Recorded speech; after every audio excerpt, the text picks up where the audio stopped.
I'm Megan Ihnen. I like to say that I'm a mezzo-soprano on a mission to change the world through the commissioning, performance, and proliferation of new music. And I am so thrilled that you are taking a look at Jason Barabba's Phonetical Lullaby. This piece is very near and dear to my heart, so I just want to jump in and talk about some of the techniques and concepts that you're going to encounter in this piece.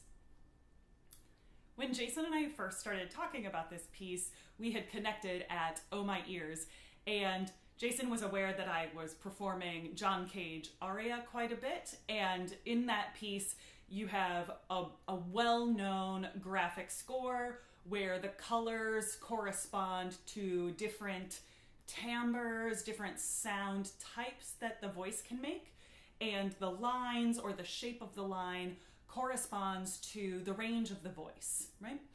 And also in John Cage aria, there's lots of different types of text that you get to play with. And that started to turn into a concept where we were also talking about a lullaby project that I had worked on or I'm working on, and where I commissioned many composers to write wordless lullabies for the voice. And you can hear how Phonetical Lullaby would fit into something like that. So we're using phonemes, we're using parts of words, we're using vowel sounds and consonants to create an atmosphere in this piece, an atmosphere of a lullaby. So I love the colors that we're using and the shapes that we're using in this piece, and all of my thanks go to Jason Barabba as well for helping to make this beautiful score that you are probably also looking at. So let's take a look. I think that Jason lays out some really beautiful points on this information page. And I think that you're going to want to bring your best IPA knowledge to this. We are using the International Phonetic Alphabet to help us create the sounds, the vowel sounds or the consonant sounds that Jason's wanting to use throughout this piece. And I think that the colors you can see on this information page correspond to kind of where in the voice, what range you're using, kind of what tessitura, what timbre, right? So we have the head voice, we have kind of mid voice and chest voice, and you're also getting unvoiced sounds and whistles, right? So we get to use all sorts of fun techniques in this piece. So make sure that you're familiarizing yourself with the information that's on this page, right? So that when you're seeing the symbols throughout the score, it clicks right away, you know exactly what you're going to do, right? That's how we dig into graphic scores, is what is the information the composer is conveying through this particular score, right? With these symbols, what do they want me to do? And then how can I integrate that into my practice and performance as seamlessly as possible? So some of the things that you're going to want to notice are the whistling and vocalizing. We're going to get to that in just a minute. The indication for using one full breath, right? This is going to be very important for creating longer lines or whatever the phrase length is that you can generate as you're working through this. Please also note that there are exact pitches notated in the score, but that doesn't mean that it's only for mezzo-soprano voice. It means that any voice can sing this and you can interpolate the octaves as necessary. So as we're taking a look at this, I want you to get a sense of creating the phrases as they are marked in the score, but then also longer phrases, right? That's how we're going to bring our best musical thinking, our best artistry to this project, is thinking about, well, I have a phrase shape here, I have a phrase shape here, but I also have a macro phrase shape that I'm attempting to convey. So thinking about that is going to be really helpful as we're working through the entire score. And you'll notice that on this first page, we get our first example of notated pitches. As you'll see in the information page, Jason says, yes, it is exactly these pitches. I want you to practice that in your practice time. One of the ways that I do that is also just by creating practice tracks for myself where I'm singing my pitches, I'm giving myself the pitch, I'm singing it into the track, and then listening to it often enough when I'm practicing that my muscle memory for that exact pitch, or my just general auditory memory for that pitch, becomes fused with the performance of this, right? You could potentially give yourself a pitch from a pitchfork and sing that pitch.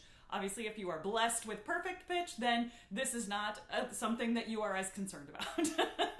But for the rest of us mere mortals, I hope that you will take some of these pieces of advice and incorporate that into your practice, however it makes sense. So, like I said, I like to give myself the pitch when I'm creating a practice track, and then as I use that practice track, then it becomes so second nature. It's just part of my auditory memory that's exactly the muscle memory and the pitch memory to just sing those particular phrases. Some things that you'll notice here with the K symbols, our IPA K symbols here, that they move, they have a shape to them, they have a line to them, right? We're going to make that sound by changing the shape of the oral cavity. So when you think about something like that, you might approach that by thinking, I'm going to maybe change the shape of my tongue so that I'm making it brighter, which we perceive as being higher sometimes. If I open up the back of the oral cavity a little bit more, making it darker, that also gives a perception of a lower pitch. And so you'll hear me in this recording choosing things like that, where I go,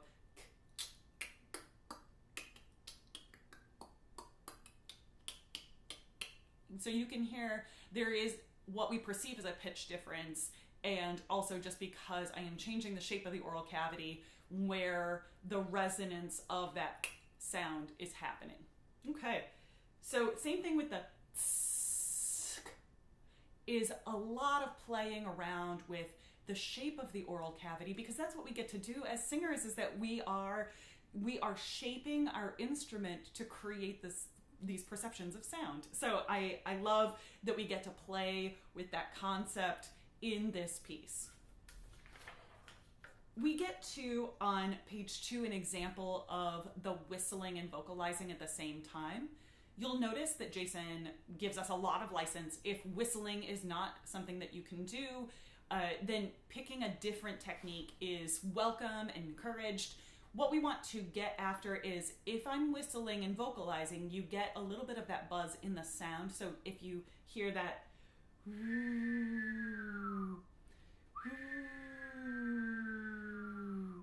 you can hear the buzzing that comes along with the whistling and vocalizing. So Jason makes some great suggestions of using a zh or a zzz sound to recreate some of that color, that timbre, that friction in the sound. So play around with those. Obviously, we're going to want to try and go for the whistling and vocalizing at the same time. That's the requested sound, and then there are other options to make this available to you. So that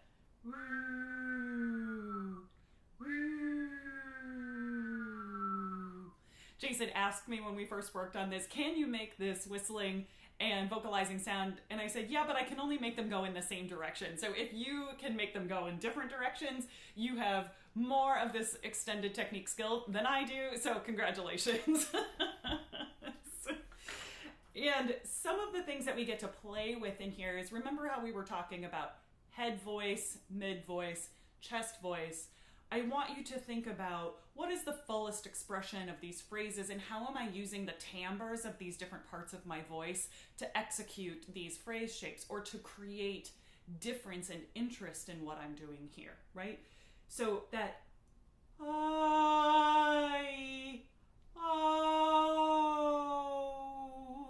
you do not have to make the same interval choices that I'm making in this recording to give a full interpretation of this score. So don't feel hamstrung by the choices that I'm making here. Make your own choices, make your best choices for this interpretation. These are just the ones that I came up with to tell the story that I was wanting to tell in this particular performance. And you can hear in my performance that My head voice is going to sound different than your head voice. My chest voice sounds different than your chest voice. And that's great. That's why we have different interpretations of the same piece. So I hope that you will play around with that and find the expression that you think brings out the most interest and tells the story that you're wanting to bring to bear as your performance of this piece. On page 3, we get to our clicks, our IPA click symbols, and there are a number of click symbols that we use in this. At this point with our exclamation point click, that's our alveolar click. So that's where we pull the tongue down from the roof of the mouth and try to make a loud kind of popping sound like a cork. You get that. And you can see in the score, there's a desire to have these sounds be very resonant, loud at certain points. So make sure that you've given yourself enough time to practice. Can I make this sound at the dynamic that I want to, at the moment that I want to, right? So that might encourage you to do some practicing on what does this feel like to have a consistent idea of. That's where my best click, my most resonant alveolar click is happening, right? And I think that we have some more of those on page 4. I love when we get to page 5 and page 7 for this feeling of moving through the range. So we're starting chest voice, moving through all the way up into head voice, and then we get to do a very similar version. I love playing with this because I love diving into the seamless transition between registers. I hope that you'll have some fun doing that, and that's how I choose to express that. I also want you to see if that's something that speaks to you in your performance and your interpretation of this, finding that feeling.